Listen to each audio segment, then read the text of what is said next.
the Christmas dwarf. Looking back, that Christmas feels like a distant nightmare I can still feel deep in my bones. It was supposed to be a season of joy and togetherness, but instead, it became the ultimate test of my sanity. My name is Sarah Mitchell, and this is the story of how a seemingly innocent gift turned my life into a living horror story. I had always loved Christmas. The twinkling lights, the scent of pine, the warmth of family gatherings. It all brought me a sense of peace. This year, however, was different. My parents had moved across the country for their jobs, and my childhood friend, Tom, had drifted away after high school. Despite the distance, Tom and I still kept in touch, albeit sporadically, so when I received a package from him on Christmas Eve, I was both surprised and touched. The package was small, wrapped in festive red paper with a simple bow. No return address, just my name neatly printed on the front. I assumed it was a thoughtful gift, perhaps a nod to our shared childhood memories. Unwrapping it, I found a tiny dwarf statue, intricately carved and painted with vibrant colors. It reminded me of the ornaments we used to decorate the tree with back in the day. Perfect for the shelf, I thought, placing the dwarf on the mantelpiece above the fireplace. Its cheerful expression seemed to brighten the room, and I felt a surge of nostalgia. That night, as I settled into bed, I heard a faint tapping sound. At first, I dismissed it as the cat playing with her toys, but the noise persisted, soft and rhythmic, coming from the living room. The next morning, I woke up feeling groggy but shrugged off the strange noises. It wasn't until I went to make coffee that I noticed the dwarf was no longer on the mantel. Panic set in as I searched the house, finding it now perched on the kitchen counter. I laughed nervously, telling myself I must have moved it unconsciously during the night. However, the occurrences didn't stop there. Each morning, the dwarf appeared in a different location on the dining table, inside the refrigerator, even perched atop the bathroom sink. No matter how many times I moved it or tried to ignore it, the statue seemed determined to stay close, as if it had a mind of its own. Feeling unsettled, I decided to delve deeper into the origins of the statue. I called Tom, hoping he could shed some light on why he sent it. His voice on the other end was hesitant, tinged with an odd seriousness that I hadn't heard before. "Sarah, I'm sorry I didn't mention this earlier," he began. "There's something you should know about that dwarf." My heart raced. "What do you mean?" "It's just a cute ornament, Tom." He sighed heavily. "It's not just any statue. It belonged to my grandfather. He was a collector of sorts, obsessed with these dwarfs. He believed they were protectors. But after he passed away, strange things started happening. I didn't think much of it until recently. I'm sorry I sent it to you without warning." I tried to laugh it off, but unease gnawed at me. That night, the tapping returned, louder and more insistent. I followed the sound to the living room, where I found the dwarf standing on the coffee table, staring at me with its tiny, painted eyes. "Stop," I whispered, feeling a chill run down my spine. But the statue remained still, his presence overwhelmingly eerie. Days turned into weeks, and the disturbances grew more intense. Objects in my home moved without explanation. Doors creaked open on their own, and shadows danced in the corners of my vision. The dwarf was always there, a constant reminder of the growing unease that plagued me. Desperate for answers, I visited Tom's grandfather's old house, now abandoned and left to decay. The place was a relic of the past, filled with antique furniture and shelves lined with countless dwarf statues, each one more intricate than the last. Dust covered everything, and cobwebs clung to the corners like forgotten memories. In the study, I found a journal, its pages yellowed and brittle. Flipping through it, I discovered entries detailing his grandfather's obsession. He wrote about the dwarfs being more than just decorations. They were guardians, meant to protect the household from unseen forces. However, something had gone wrong. The guardians became possessive, their protective nature turning malevolent. One entry stood out: "The dwarf watches. It moves when we sleep, ensuring our safety." But lately, it feels like it's watching me instead. A shiver ran down my spine as I realized the true nature of the gift. The dwarf wasn't a protector, it was a prisoner, longing to be free, and somehow, it had latched onto me, using my home as its cage.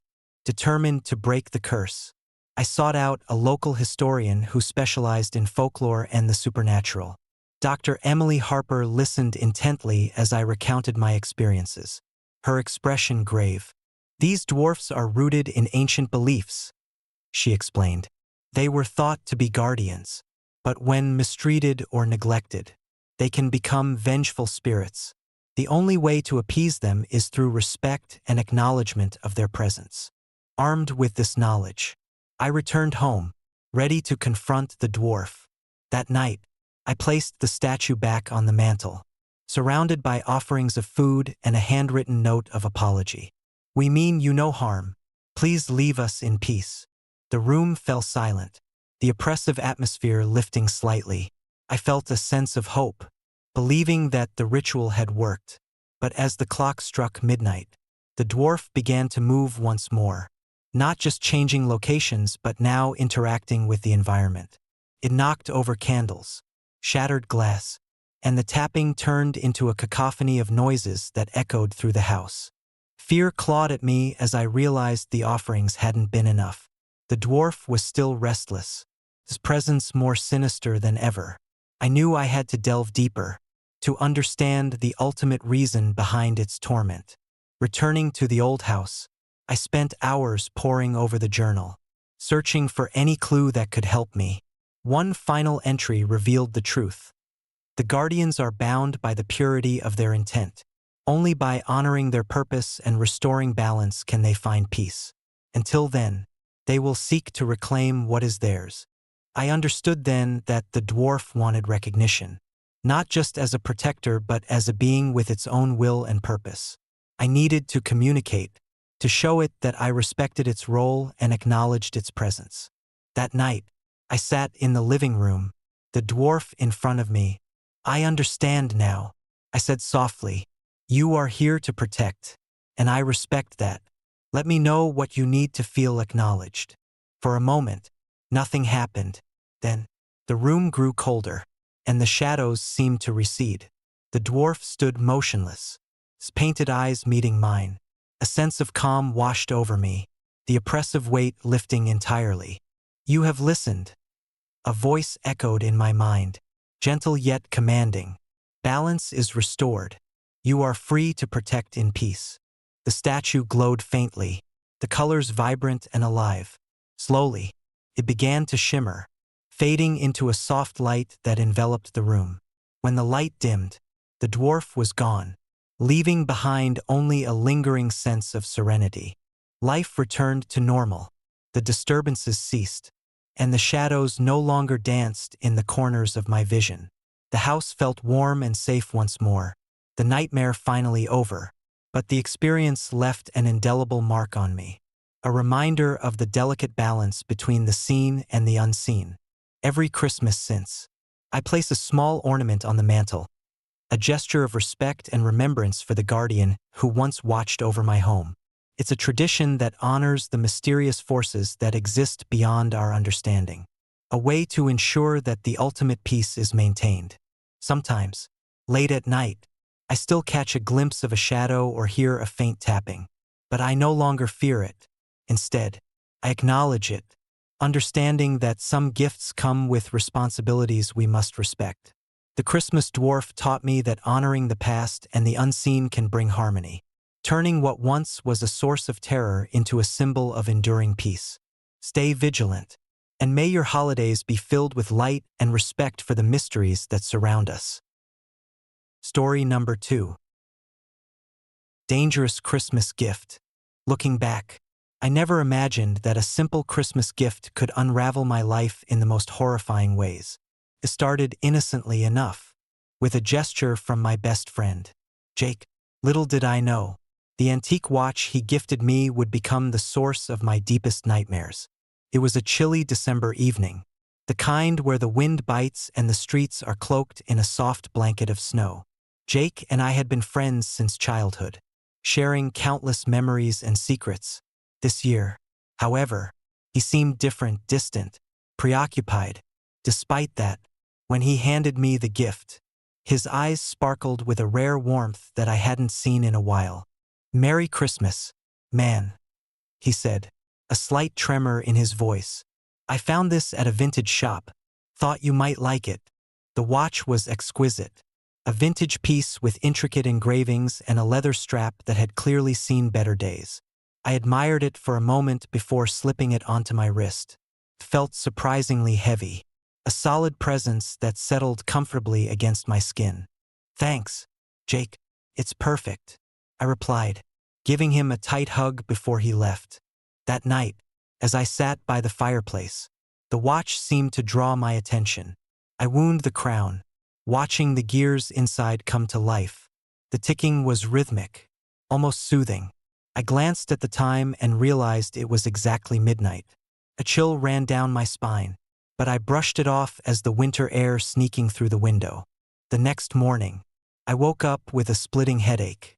My temples throbbed as if someone was pounding on them with a hammer. I reached for the watch, hoping it might help me remember what had caused such pain. Instead, I found it uncomfortable, the leather strap digging into my wrist in a way that felt almost aggressive. Days passed, and the headaches became a daily torment. Each morning greeted me with the same relentless pain, making it hard to focus on work or enjoy time with my family. I tried taking the watch off, but it always seemed to find its way back to my wrist, as if it had a mind of its own. One evening, driven by desperation, I decided to research the watch. I took clear photos and scoured the internet for any information. That's when I stumbled upon an old article about a man named Thomas Grayson, a watchmaker who had taken his own life exactly 50 years ago on Christmas Eve. The watch Jake gave me was the very same model Grayson had crafted. The more I read, the more uneasy I became. Grayson had been a brilliant craftsman, known for his intricate designs and flawless timepieces.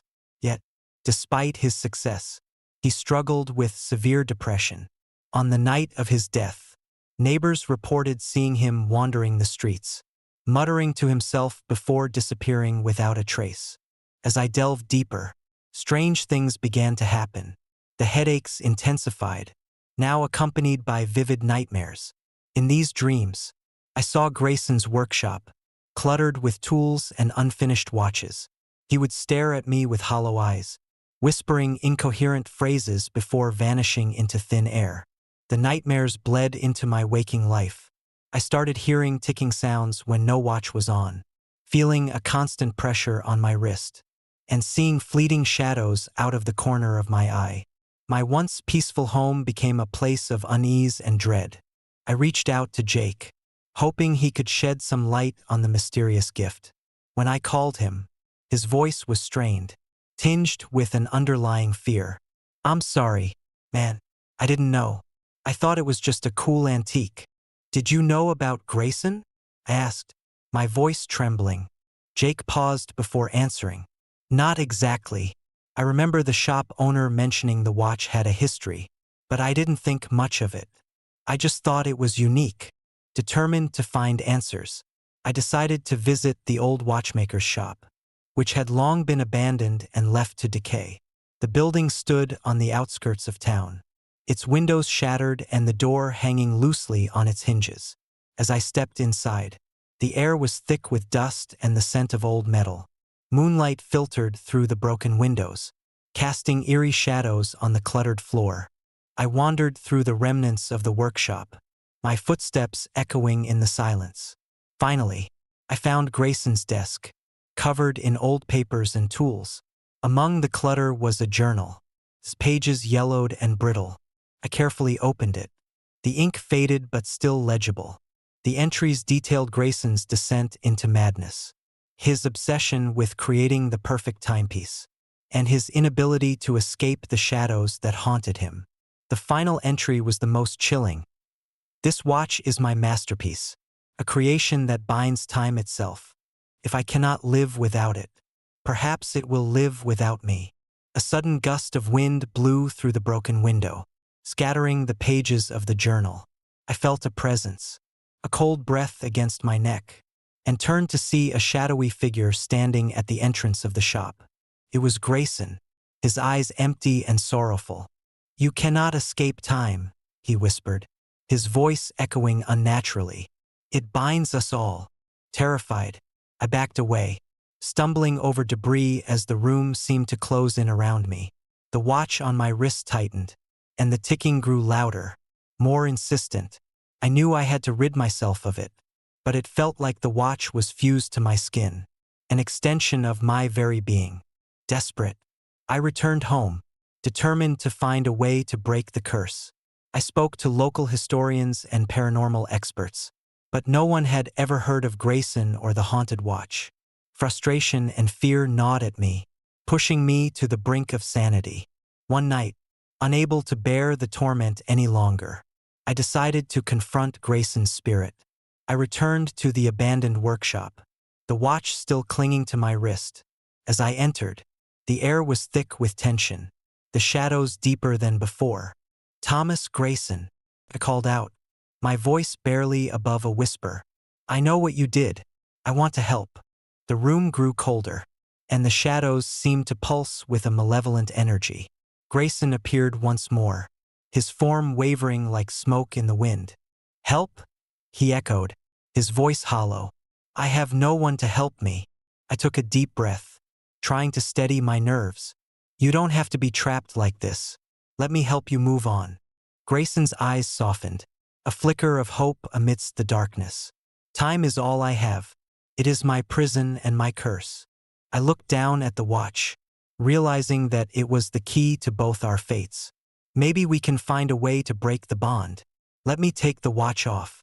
He reached out a spectral hand, touching the watch gently. "If you remove it, our souls will be forever unbound. But know this, the moment you do, you will carry the weight of time itself. It will change you." I hesitated, the decision heavy on my shoulders. But the torment was unbearable, and I knew I couldn't live like this any longer. Summoning all my courage, I pulled the watch off my wrist. The instant the clasp clicked open, a surge of energy pulsed through me, and time seemed to fracture around us. Grayson's spirit began to dissolve, his sorrowful gaze meeting mine one last time. "Thank you," he whispered before fading into nothingness. The room was silent, the oppressive weight lifted. I stood there, breathless and trembling, feeling a strange sense of calm wash over me. The watch lay in my hand, its ticking now slow and steady, no longer a source of pain but a reminder of the ordeal I had endured. Returning home, I placed the watch in a safe, away from any potential harm. The headaches ceased, and the nightmares faded, leaving me with only the memories of what had transpired. Life slowly returned to normal, but the experience left an indelible mark on me. I became more cautious, wary of the things we accept without knowing their history or the stories they carry. Christmas passed, and the holiday lights sparkled with renewed brilliance. Yet, every time I glanced at the watch, now safely stored away, I felt a lingering connection to the past, a reminder that some gifts carry more than just good intentions. They carry the weight of untold stories and the spirits of those who can no longer find peace. One evening, as I sat by the fireplace, I couldn't shake the feeling that something was watching me.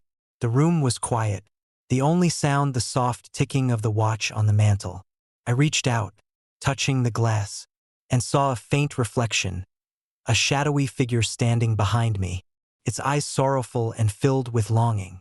I turned around, heart pounding, but no one was there. The room remained silent, the only evidence of the encounter the lingering chill in the air and the distant echo of Grayson's whispered thanks. I realized then that some connections are too strong to be entirely broken. While Grayson's spirit had found peace, the bond we shared through the watch left an everlasting imprint on my soul. The watch served as a bridge between our worlds, a testament to the fact that time is both a healer and a jailer, holding memories and spirits in its relentless flow. As the years went by, the watch remained a symbol of that fateful Christmas, a reminder of the thin line between the living and the dead, and the importance of understanding the true history behind the gifts we receive. It taught me to respect the past, to honor the stories of those who came before, and to be wary of the mysteries that lie hidden within seemingly ordinary objects. In the end, the dangerous Christmas gift brought more than pain and fear. It brought understanding and closure. It taught me that even in our darkest moments, there is a path to redemption and peace, both for the living and the departed. And as I look back, I'm grateful for the experience, however harrowing it was, because it made me who I am today: cautious, empathetic, and forever aware of the unseen forces that shape our lives. So, if you ever receive a gift, especially one with a mysterious origin, take a moment to uncover its history. Respect the stories embedded within, for you never know what shadows might linger or what spirits might seek solace through your acceptance.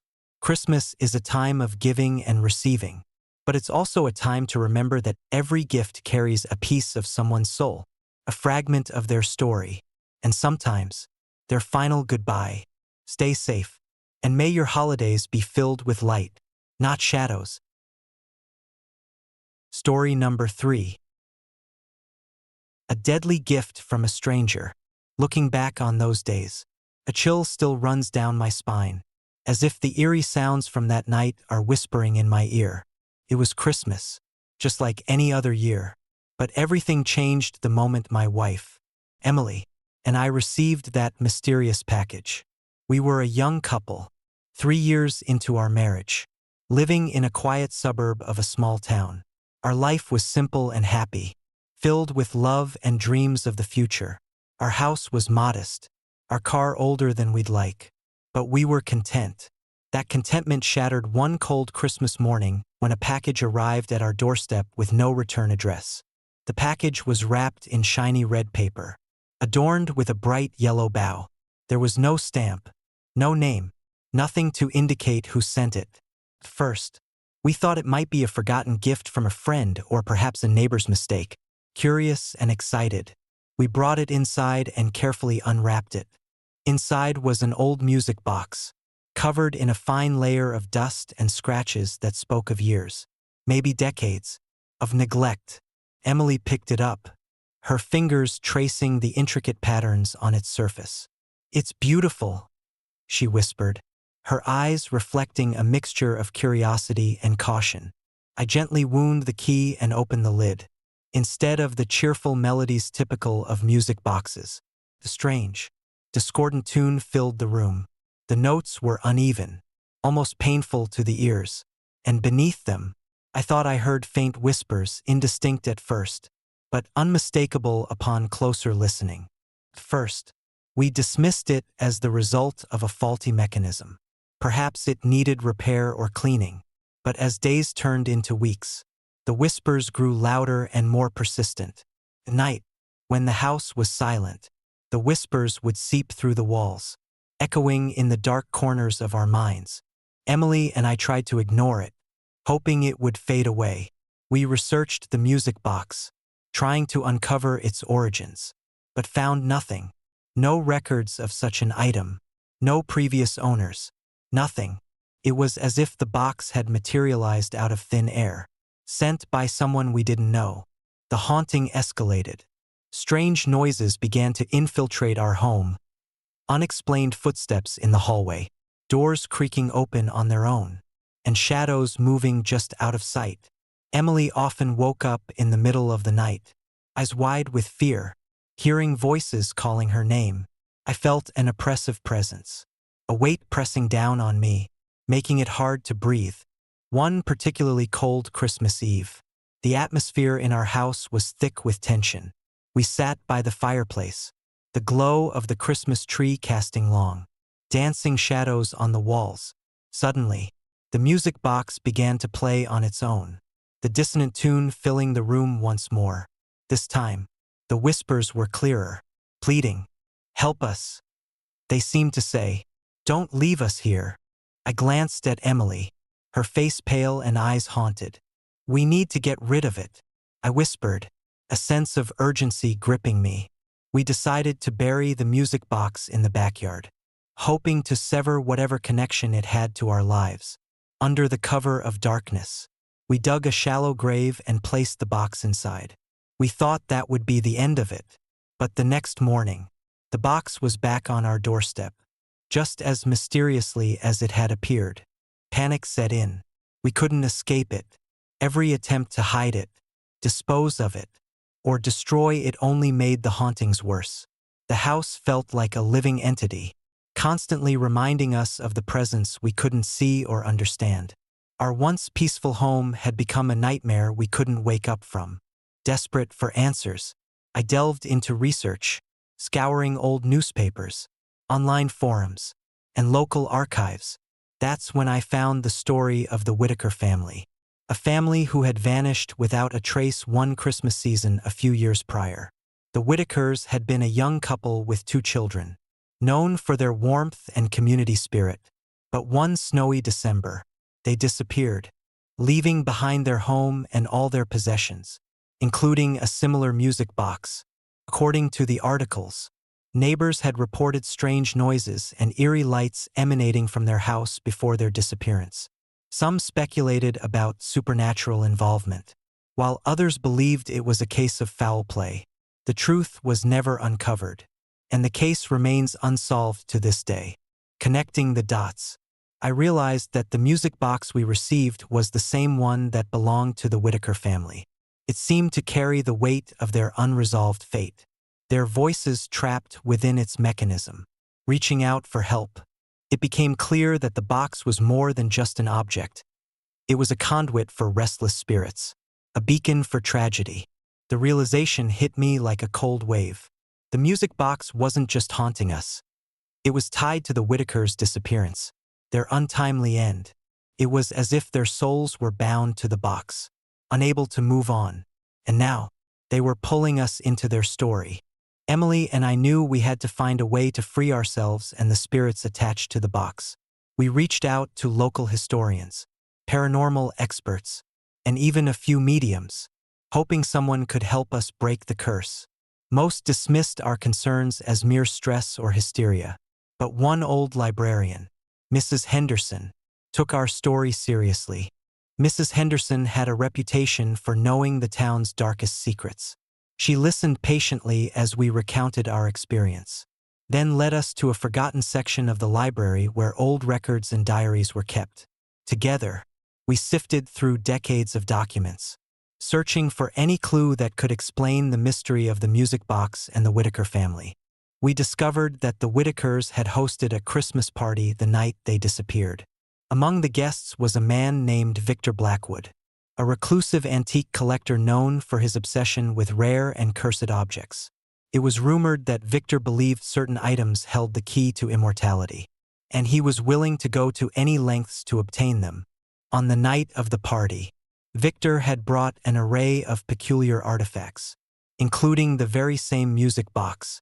Tensions rose when the Whitakers refused to sell it. Sensing something malevolent about the item, an argument ensued, and shortly after, the Whitakers vanished.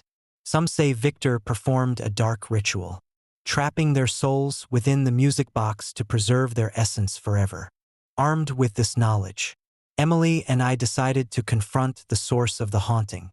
We returned to the music box, determined to find a way to release the trapped spirits. Mrs. Henderson guided us through an ancient ritual described in the Whitaker diaries, a way to communicate with and free the souls bound to the box.